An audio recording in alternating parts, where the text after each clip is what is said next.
Gadget आणि सातारा गॅझेटची अंमलबजावणी झाल्यानंतर देशभरातील मराठा समाजाच्या दिल्लीमध्ये अधिवेशन घेणार असल्याची घोषणा मनोज जरांगे यांनी केली आहे। धाराशिवमधील हैदराबाद गॅझेट संदर्भातील बैठकीमध्ये जरांगे पाटलांनी ही घोषणा केली आहे। लवकरच ते या अधिवेशनाची तारीख जाहीर करतील।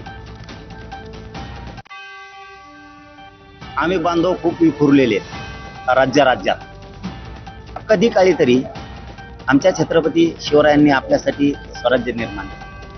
स्वराज्यातले सगळे बांधव देशभरातले आपण कधी काळी एकत्र आलो पाहिजे, ते पायंडा कधी पडणार। आपल्या मराठा समाजासाठी आपण सगळे एकत्र भेटायचं दिल्लीला। एक मोठं अधिवेशन आम्ही घेतो, मोठं अधिवेशन दिल्लीला घेतो। ज्यांना कुणबी प्रमाणपत्र मिळाले त्यांनी अंतरवली सराटीकडे या असं आवाहन मनोज जरांगे पाटील यांनी बीडमधून मराठा बांधवांना केलंय।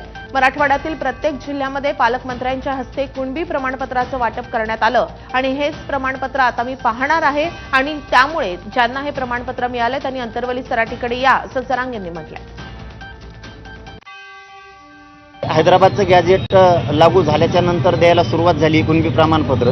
आज प्रत्येक जिल्ह्यातल्या पालकमंत्र्यांनी वितरित केलेत प्रमाणपत्र, पण मला ते उद्या बघायचे। त्यामुळे उद्या त्याला मी जिल्ह्यात ज्यांना ज्यांना प्रमाणपत्र दिलेत त्यांनी अंतरवाली लिहावं असं मी त्यांना विनंती करून सांगितलेलं आहे।